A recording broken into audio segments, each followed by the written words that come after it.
Pachpaoli police Thane हद्दीत beat marshal Anand Singh गस्त घालत असताना अंधारात बसलेल्या 3 युवकांपैकी एका युवकाला पकडण्याचा प्रयत्न केला। यावेळी एका युवकाने विटेने हल्ला करून बीट मार्शलला जखमी केले। ही घटना अंधारात ट्रकच्या मागे संशयास्पद अवस्थेत बसलेल्या 3 युवकांकडून चौकशी करत असताना घडली। वरिष्ठ पोलीस निरीक्षक बाबूराव राऊत यांच्या माहितीनुसार तिघांविरुद्ध गुन्हा दाखल करण्यात आला असून एकाला अटक करण्यात आली आहे। पोलिसांच्या माहितीनुसार पाचपावली पोलीस ठाण्यातील बीट मार्शल आनंद सिंह यांनी राणी दुर्गावती चौकाजवळ ट्रकच्या आडोशाला बसलेल्या युवकांना विचारणा केली असता 2 युवक घटनास्थळावरून पळून गेले। तिसऱ्या युवकाने पकडल्या जाण्याच्या भीतीने आनंद सिंह यांच्यावर वीट फेकून हल्ला केला, ज्यामुळे ते जखमी झाले। जखमी असूनही त्यांनी धैर्य दाखवत त्या युवकाचा पाठलाग करण्याचा प्रयत्न केला। आनंद सिंह यांच्या सतर्कता आणि धाडसामुळे पोलिसांनी तत्काळ कारवाई करत नूर आलम, राजू टकल्या, प्रवेश नगर आणि रवी हुमे यशोधरा नगर या आरोपींना अटक केली आहे। आज रोजी आम्ही पेट्रोलिंग करत असताना मेडिकल चौकात आम्हाला एक वाहन संशयित आढळून आले।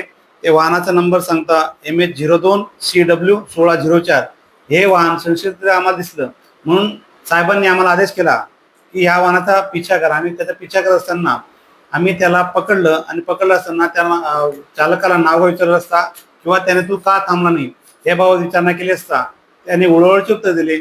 आमचा संशय बळकावला आणि म्हणून आम्ही 255 त्या ठिकाणी बोलून त्याची झडती घेतली असता त्याच्या ताब्यात 6 ग्रॅम MD मिळून आले, ज्याची किंमत 30,000 रुपये आहे।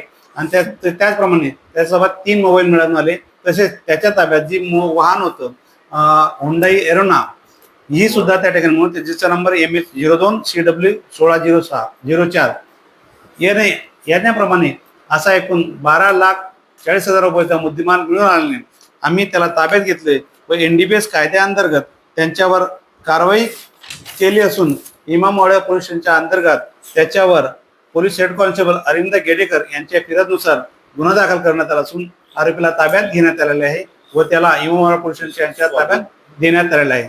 त्याचप्रमाणे गुन्ह्याची बॅकवर्ड व फॉरवर्ड लिंक पाहता आम्हाला फॉरवर्ड लिंकचा जो आरोपी आहे, संशयित आरोपी आहे, त्याचं नाव प्राप्त झालं असून त्याला पकडण्यासाठी आदरणीय पोलीस निरीक्षक गुलाने साहेब यांनी 1-2 टीम तयार केल्या असून आरोपीला शोधण्यासाठी एक पथक तयार केलं आहे। आणि तो पथक आणि आम्हाला 100% गॅरंटी आम्ही त्या आरोपीला नक्कीच आम्ही त्याला ताब्यात घेऊ आणि त्याला सुद्धा आम्ही अटक करण्याचा 100% प्रयत्न करू। या निमित्ताने मला सामाजिकला एक विनंती आव्हान आहे की जेव्हा केव्हा तुम्हाला असं वाटत असेल की या ठिकाणी काही अवैध धंदे चालू आहे ते तुम्ही पोलिसांना जवळच्या पोलिसांना संपर्क करून सांगावा किंवा तुम्ही एक डायल 112ला कॉल करावा। तुमचं नाव गुपित ठेवण्यात येईल याची आम्ही नक्कीच शाश्वती देतो।